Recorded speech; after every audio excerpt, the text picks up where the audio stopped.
So ito ngayon mga Boka Tribes, kaya pala po kamakailan, halos nagwawala po ito pong si Governor Vilma Santos Recto ng lalawigan po ng Batangas. Kasi po, laman po ngayon ng social media ang kanila pong pamilya. Sapagkat ito po palang kanyang kabiyak na si dating Senator Ralph Recto ay nauugnay din po sa isa pong usapin ng katiwalian. At matindi po itong katiwaliang ito, sapagkat ito pong katiwaliang ito ay usapin po na may kinalaman po sa pandarambong. Nako, mga Boka Tribes, mabigat pong usapin ito. Kapag ka pong pag-uusapan na ay tungkol po sa pandarambong, marami po ang sumasabit diyan. So, ito po ngayon mga Boka Tribes, ang punto de vista. Kanya po doon po sa isang press conference ay nagsalita po itong si Senator or ito pong asawa po ni dating Senator Ralph Recto na sa ngayon po ay kasalukuyan po na isa pong gobernador sa lalawigan po naman ng Batangas. At ganito po ang kanyang sinabi. Panoorin niyo po ito. Na kaya nyo kami tinitira kasi nasa taas kami. At kaya kayo tumitira kasi nasa baba kayo. Ganyan po ang kanyang sinasabi ngayon sapagkat di umano ayon po sa kanya. Sila raw po ay nasa sa itaas. At sa makatuwid, yun po mga tao na pumupuna po sa kanila ay mga nasa sa ibaba. Bagaman ito po ay hindi dapat sinasabi ng isa pong kagalang-galang, sabi nga po natin wala po tayong magagawa.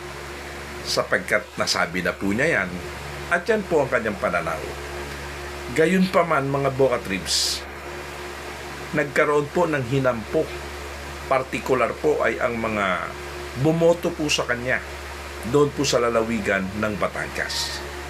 Kasi nakita po nila na ayon pala po dito sa mga bumoto sa kanya, ganun lamang pala po na para po bagang sila ay nasa sa itaas na ngayon at yung po mga nagtiwala ay mga nasa sa ibaba. Yan po ang sinasabi po natin.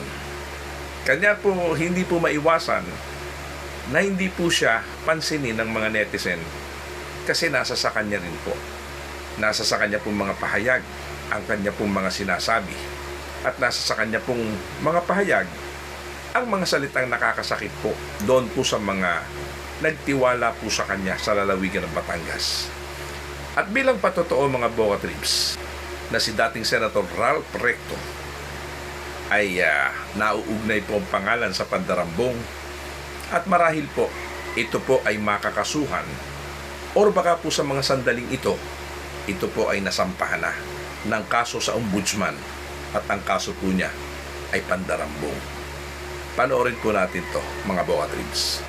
Tampahan ng reklamong plunder o pandarambong sa Office of the Ombudsman si dating Finance Secretary at ngayoy Executive Secretary Ralph Recto at dating PhilHealth President Emmanuel Ledesma.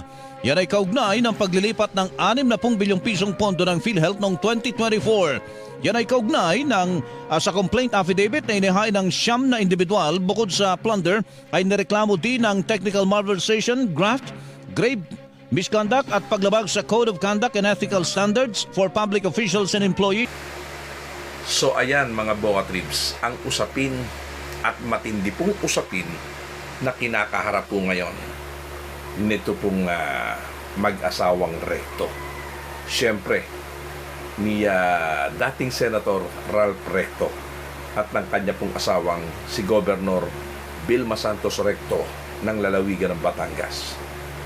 Payo lamang po para po kay Governor Vilma Santos. Alam niyo kung ako po sa inyo, hindi na lamang po ko imi. Harapin niyo na lamang po ang magiging kaso ng inyong asawa at bigyan niyo po ito ng liwanag. Doon po ninyo ipaliwanag ang inyong side at doon po kayo magsalita ng mga bagay po na may kinalaman para po malinis ang pangalan ng inyong kabiyak. Hindi po yung kung ano-ano po ang inyong sinasabi. Kanya po ang nangyayari po ngayon ay lalo pong nanggagalaiti din naman yaon pong mga tao na nakakapuna po sa inyong mga sinasalita. Matatandaan po na itong si dating Senator Ralph Recto ay naging bahagi rin po at naging chairman po ito, kung ako hindi nagkakamali, ng appropriation. Noon pong panahon siya po ay nasa sa Senado. At sa kasalukuyan po, maaari pong maharap sa isa pong malaking anomalya ng usapin po dito po sa plunder case na inihain po sa kanya sa ombudsman. Sabi nga po ng kawikaan ng una, abangan ang susunod na kabanata.